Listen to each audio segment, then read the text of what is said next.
Hello and welcome to my channel.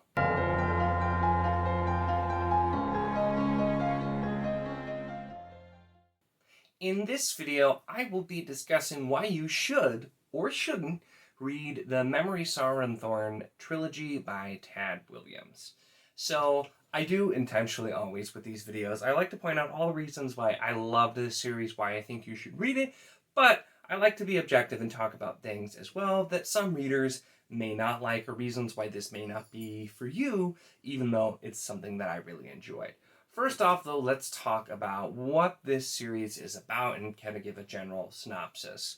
So, we start with our main character, Simon, who is a young boy of mysterious parentage, growing up as a scullion in the kitchens of the castle called the Hayholt, when events bigger than him cause him to have to go off on some adventures. Now, I purposely said it like that because you'd be thinking, oh, this is highly unoriginal and it's just kind of the same old, same old. Couple things I'll note right off the bat there with that plot synopsis is there are quite a lot of different elements to it. This is a series that is a bit older and has been out for some time. So it does use some of those tropes, but it does also go a very, very different way with it. We do have a wide cast of characters, including different races. We have basically elves. We have trolls. We have kind of like dwarf-like characters that are called some different things. We have lots of different races of people, lands. And despite that kind of young boy mysterious parentage and Simon is a main character, that's not really so much the focus. We actually have a really much wider story being told. And the story, in fact, of kind of the basis of when this was originally pitched by Tad Williams is the story of two sons when their father, the king, dies in kind of the aftermath there. And so we see the older son take over, but be kind of led into a dark path and essentially align himself with some evil forces. And so a lot of what we're seeing is the overall, the whole of the land and the battles between good and evil that involve lots of the other races as well. So this does tell a much more complicated story, and I'll touch more on some of the more unique elements, even for the parts where they're tropes that we've seen before, especially when you have classic fantasy like this. A lot of times you do find that there are a lot more tropes. This story, though, manages to somehow still feel fresher than a lot of more modern fantasy because of how much it did, and I think it really was ahead of its time in a lot of ways. It's not just me who thinks so. I will note that the blurbs on the books include George R.R. Martin, Patrick Rothfuss, and Christopher Paolini, who all talk about the inspiration they took from this series, how much they love it. And more so, too, there are a lot of series that I've read that after reading this, I can see it feels like they took some inspiration, including Robert Jordan's Wheel of Time, Kate Elliott's Crown of Stars. Brian Lee Durfee has openly stated Tad Williams is a huge inspiration to him as well. So across lots of different authors, books, types of series, there's a lot of people who have enjoyed this and taken a lot of inspiration from it. So you will most likely, if you've read a lot of fantasy, find elements that are familiar that were actually inspired from this instead of the other way around. So that's always an interesting thing that you're going to get with a more classic fantasy. So let's talk a little bit more about some of the other things that I liked. And the first thing that I want to mention that also may be one of the reasons that this may not be a series that you enjoy. And that would be the prose and the descriptions. Now, Tad Williams has excellent prose. He's definitely up there in the top authors for prose that I've read. His writing is beautiful. He does like to make a lot of descriptions. And I know specifically some people that is the biggest, nope, I don't like really nice prose, lots of descriptions. That's not my kind of writing. And I understand that. I have found that I really love great prose. And there's just so many beautiful scenes too, where sometimes he's just setting the scene. And I absolutely love that. I know some people don't. And I know specifically some people who are reading this in the Discord we did. I just wrapped up a buddy read in November. That was the whole trilogy. A lot of people struggle with that if that's not your style of writing. So that's something to be aware of. This does have an extremely classic fantasy feel. It is very like elegant prose, very heavy on the descriptions, and so that's something to generally be aware of. I would also say that this would probably count as a slow burn fantasy. It didn't feel particularly slow to me, other than maybe the first chunk of the first book, where we're kind of waiting for things to get off. It's almost like in The Lord of the Rings, where, like in the movie, they leave the Shire almost immediately, but in the book, Bilbo is and Frodo and everybody or not Bilbo, I meant Frodo. I was mixing up Hobbit and Lord of the Rings. But, Frodo and the other Hobbits are still there for a really long time, because things don't just immediately happen. And that's kind of where we go. We start off with the book, and things don't immediately just happen. Like, it takes time to get there, and so we start mostly following Simon early on and kind of seeing his day-to-day life. That's also something some people weren't a huge fan of. I didn't have an issue with it, and barring that, I don't think this series moved particularly slow, but I definitely would not call this fast-paced. This is a sprawling world. There's a lot going on. I mean, for crying out loud, this is the size of the last book, so it's definitely not fast-paced at all. And so that's where I probably would consider this into the slow burn fantasy. And so right there, those are things that when I hear that almost means I'm more likely to enjoy the book. When it's great prose, very descriptive, a nice slow burn. I love stuff like that. I've loved Realm of the Otherlings, which is slow burn. I've loved Crown of Stars, which is pretty slow burn. I enjoy a lot of stuff like that. So those are great aspects for me, but I know some people don't like them, so I do want to specifically mention that's kind of what you find here with William's writing style, at least in this series. So let's get into some more things that I just absolutely loved about this. And the first thing I have to mention is characters, because I've mentioned Simon a few times, called it for Simon Mooncalf, and he definitely is a bit of like the dopey underachiever type of character. And what I like about that is Simon. He does have growth, but also you're not going to get the type of story where the young boy suddenly is just a hero and is perfect at everything. Not at all. Like, Williams takes a much more realistic approach. And once again, though Simon is one of the main characters, we follow lots of other characters as well, including knights and royals. We follow several members of the royal family as well. We have the Miriamel, who's the daughter of the older prince who becomes king.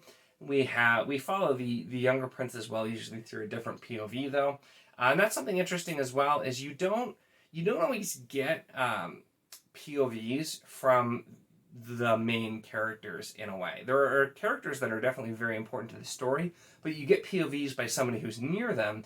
That's also an approach that I think worked out really, really well. But you get a ton of just really diverse characters as well, especially when we have the elf characters. And of course, by far my favorite character, and I mentioned just recently in my year in review tag, probably my new favorite character from this year, at least, is Benevik the Troll. And Benevik is just a fantastic character. He's full of witticisms. He too is kind of thrust into an unexpected role as things happen as well. And he, of course, has his faithful animal companion, Kantaga, who is a wolf. Kantaga also is a great character, and something I will talk about with animal companions, because you get wolves quite a lot. It's very common, but Kantaga actually really does feel like she has a lot more personality, I feel, than you get in some. We were actually just talking about this in Discord with Kantaga versus Storm from Faithful and the Fallen.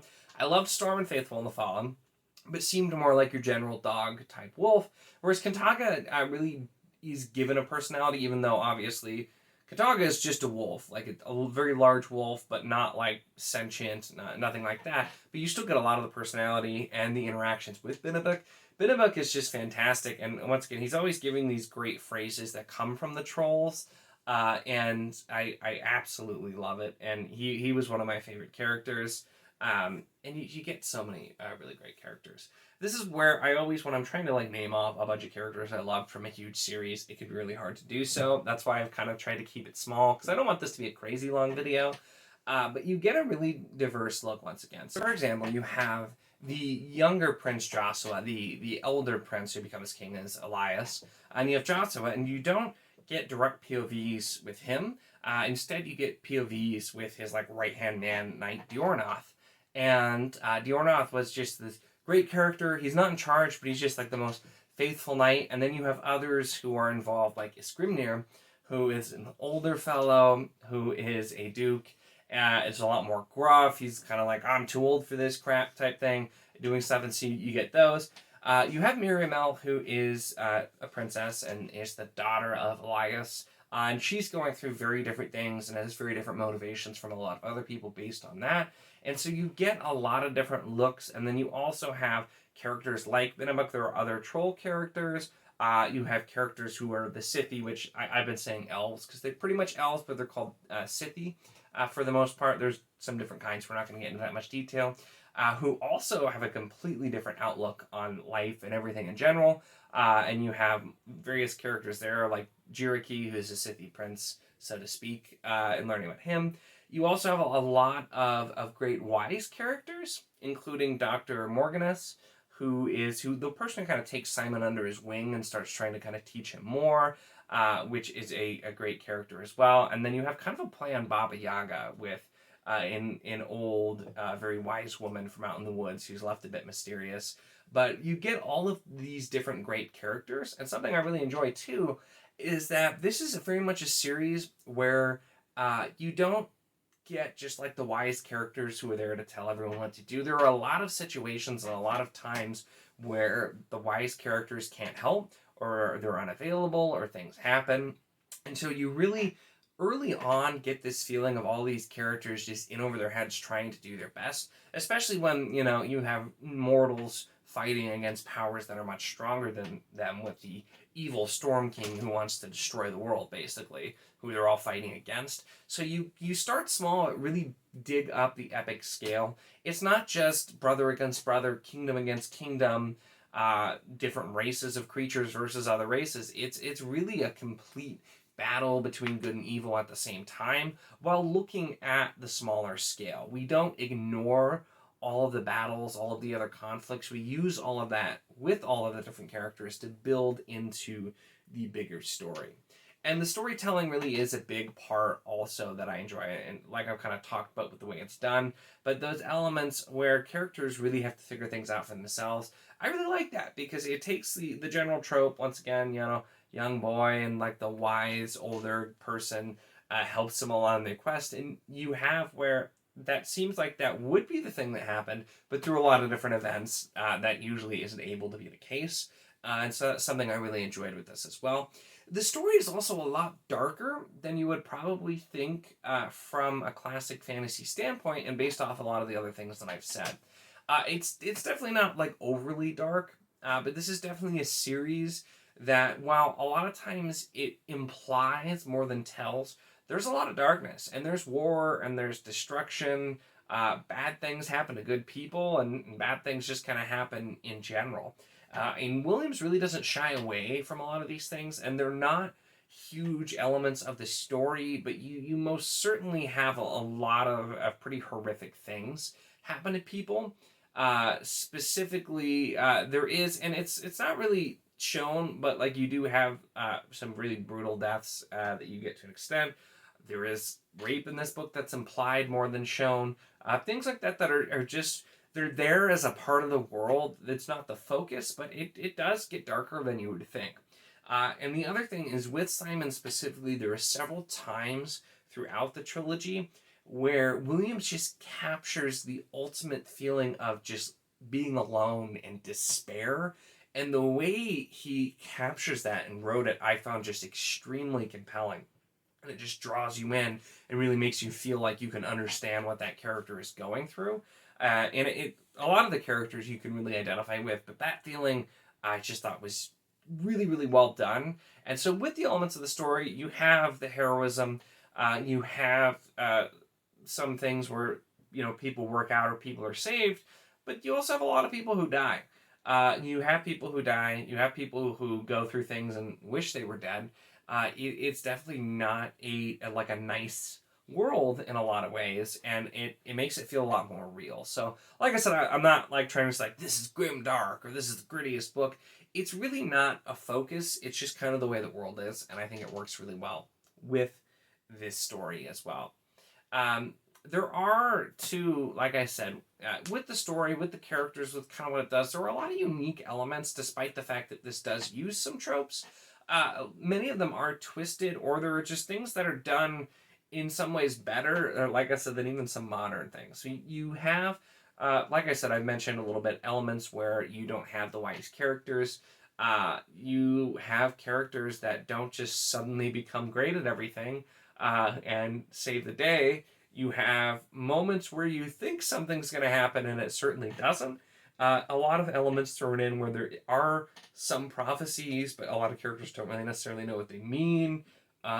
You have characters who are operating under false assumptions because of some of these things. So, and that's something I know that has been done as well, but it was done in a really good way. You have lots of different creatures. Like I've mentioned the Scythi, who are like elves. You have trolls. You also have the Dwaros, who I've been saying are kind of like dwarfs, but some of them do live underground and carve rock, but apparently they were originally navigators, and so there were like different groups of them that have slowly evolved differently over time for very different use.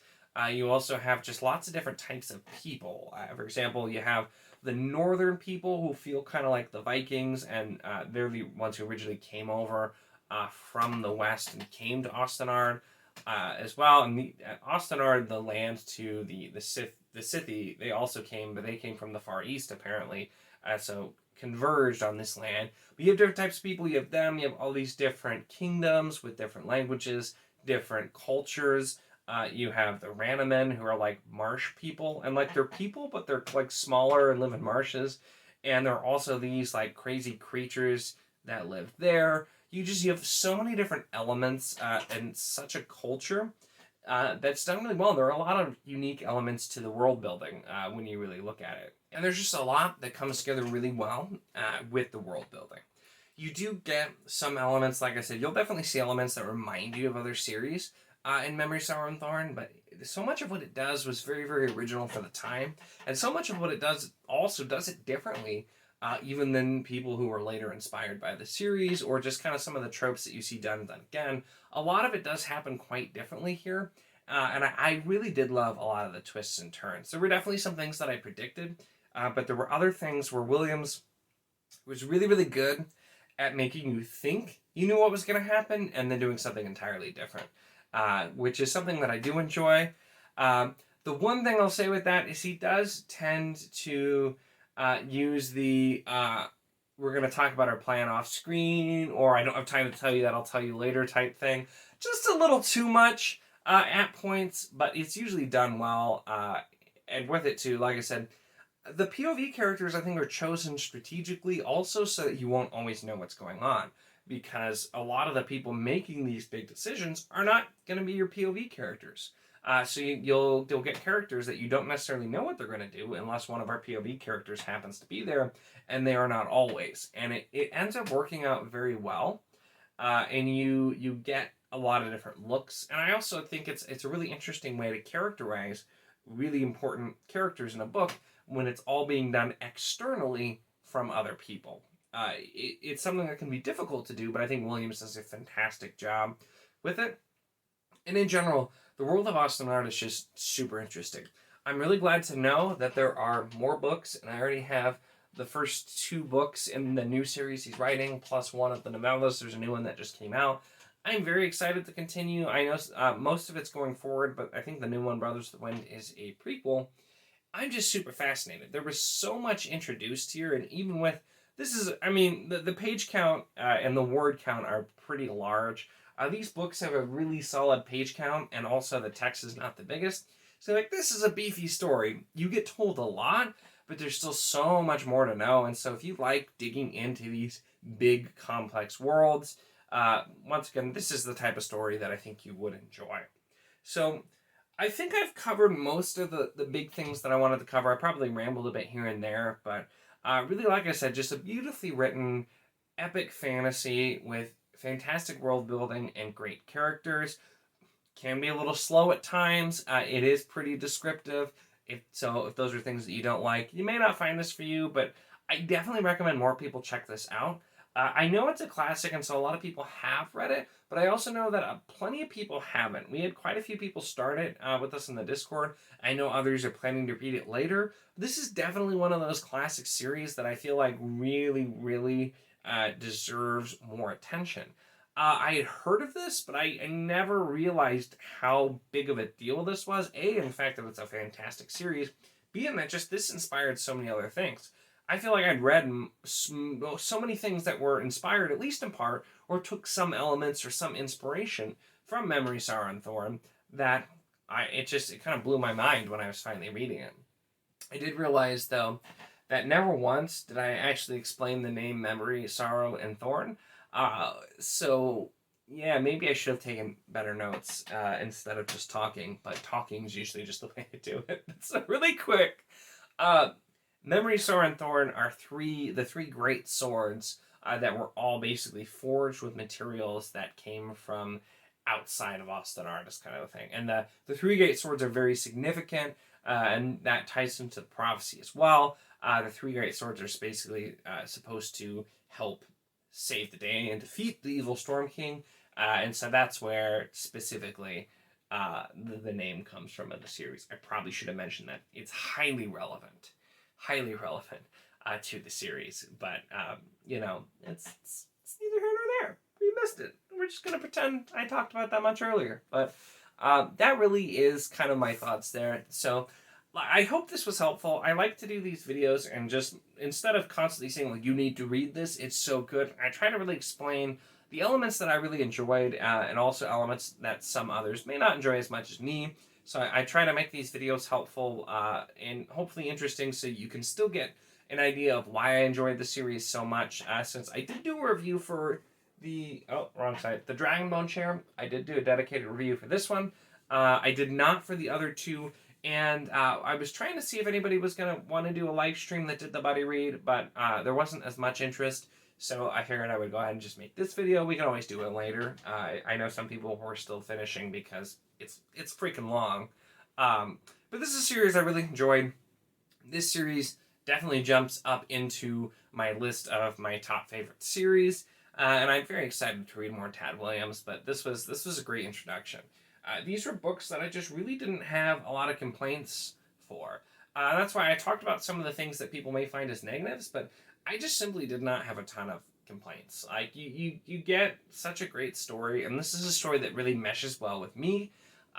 Even in Two Great Angel Tower, I didn't really find any points where I'm like, this needs to speed up, I'm bored. No, I really enjoyed the whole thing, and I enjoyed the whole series thoroughly. And so I hope, if you have read it, that you also enjoyed it, or if not, hopefully this makes you feel a little bit vindicated if, like, you weren't feeling it, or don't think it's going to be for you. Because there's no shame in that. We're all different, and not everybody's going to like the same things, or it would be pretty boring. But like I said, I think this is a series that definitely deserves a bit more recognition.